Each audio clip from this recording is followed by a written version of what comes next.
बिस्मिल्लाहिर्रहमानिर्रहीम। अस्सलाम वालेकुम, खुशामदीद। प्यारे बच्चों, आज हम उर्दू की जमात में हरफ दाल के बारे में पढ़ेंगे। सबक शुरू करने से पहले इल्म में इजाफ़े की दुआ पढ़ेंगे। रब्बी ज़िदनी इल्मा, रब्बी ज़िदनी इल्मा।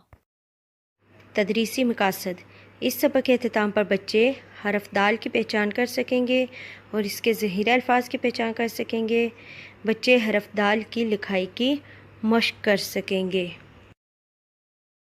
आज हम उर्दू हरूफ तहज्जी के एक नए ख़ानदान से मिलेंगे। आइए देखते हैं वो कौन सा ख़ानदान है। अरे ये तो दाल है। दाल के ख़ानदान में 3 हरूफ होते हैं। दाल, दाल और ज़ाल। ये तीनों हरूफ बिल्कुल एक ही तरह से लिखते हैं। इनमें सिर्फ नुक्तों का फ़र्क होता है। दाल बेचारा खाली है, दाल के ऊपर बेबी तोए हैं और दाल के ऊपर एक नुक्ता है। चलें अब हम इनको लिखने की मशक करते हैं। दाल को लिखना बहुत ही आसान है। बस हम पेंसिल को नुक्ते पे रख के नीचे आएंगे और इसको गोल गोलाई में घुमाते हुए नीचे लाके लाइन के ऊपर टच कर देंगे और ये बन जाएगा हमारा दाल। Very good.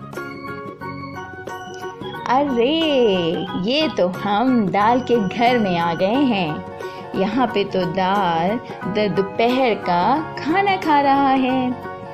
ये खाना तो बहुत ही मज़े का लग रहा है। दाल तो दाल के साथ दूध भी पी रहा है। अरे घंटी की आवाज़ आ रही है। लगता है दाल के घर कोई आया है। दाल तो दरवाजे पे आ गया है। ये क्या है? ये है दूध और दरख्त और इनका शुरू का हरफ है दाल। दाल से दोस्त, दाल से दांत, दोस्त दांत।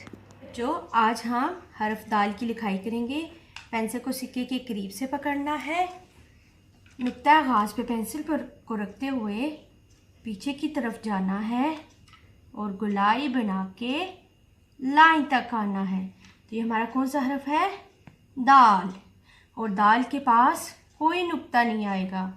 नुक्ता आगाज़ पे पेंसिल को रखेंगे, पीछे की तरफ मुड़ेंगे, गोलाई बना के लाइन तक जाएंगे। नुक्ता आगाज़ पे पेंसिल को रखेंगे, गोलाई बना के लाइन तक जाएंगे। तो ये हमारा कौन सा हरफ है? दाल। प्यारे बच्चों, ये है हमारा घर का काम। सफ़ा नंबर 38 हरफ दाल की लिखाई टेक्स्ट बुक पर और सफ़ा नंबर 77 दाल का बड़ा हरफ वर्कबुक पर। प्यारे बच्चों, इन दोनों सिफ़ात पे आपने अच्छा काम करना है। अपलोडिंग की हदायत। मुहतरम वालिदैन, बच्चे का काम मुकम्मल होने के बाद इसकी तस्वीर या छोटी सी वीडियो बनाकर गूगल क्लासरूम में अपलोड करें। शुक्रिया।